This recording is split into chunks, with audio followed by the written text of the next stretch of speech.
Now, Uluc Ozulker is a former Turkish ambassador and he joins me now. Thanks so much for joining us. Now, President Erdogan was quick to condemn the alleged chemical attack in Duma. But of course, Turkey, is in a difficult position here. It's a NATO ally, but also working with Russia and Iran to bring an end to the conflict. How do you see this? First of all, I need to emphasize one point. Had the two big powers of the world agreed on a solution in Syria from the beginning, I don't think that all what we're witnessing actually would happen and so many lives, innocent lives being lost. So now the history is repeating itself. There is nothing new. But as far as Turkey is concerned, I think that the problem for Turkey is bigger than for anyone else because we have a common border with Syria, and there are many terrorist attacks on the Turkish soil from the Syrian side, and Turkey has intervened in Afrin and in Abab regions. So now we have close relations with Russia. And our president has also confirmed that Turkey is part of the Western world in Varna meeting with the European Union. So we're squeezed between the two sides.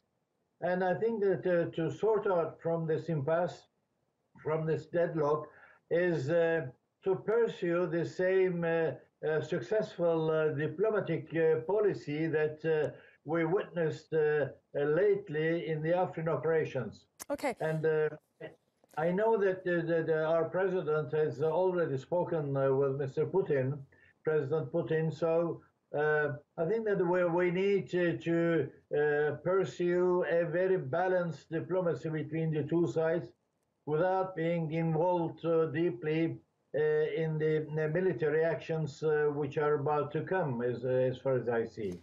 Okay, Mr. Ozulker, I want to press you a bit more on the balanced diplomatic approach that you've just mentioned.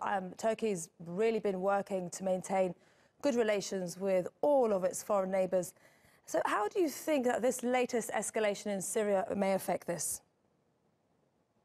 I think that up until now, I've seen Putin very quiet. I mean, he's not speaking out loudly as was the case in the previous events. This time he's silent, but at the same time he's passionate, as far as I can see. Why is this, do you think? Can I, sorry to interrupt, why is he so quiet this time, do you think? Because I know, I can see that in Syria, he's the one who's really has the power vis-à-vis vis-à-vis Assad regime, and as much as the situation in Syria. The American side has no power for the time being, whereas the Russians have two bases, naval and air bases, and the full support of the Assad regime's military forces as well. So I think that if there is an intervention from the American side, this can only take place in form of a missile attack or whatever. Don't forget, for example, that the Israeli planes that hit the Syrian bases did not infiltrate in the Syrian territory, and they launched their missiles from Lebanon, and they quit the airspace. So this is important. If ever the American planes are about to come for a bombing in Syria, the S-400 missiles and whatever as weapons that Russia has in Syria, they will react firstly, and the consequences, unfortunately, much worse than one can expect. So I don't think that there will be a direct intervention, except that probably a missile attack will take place. Okay, thank you so much. This is it is a full catastrophe, of course.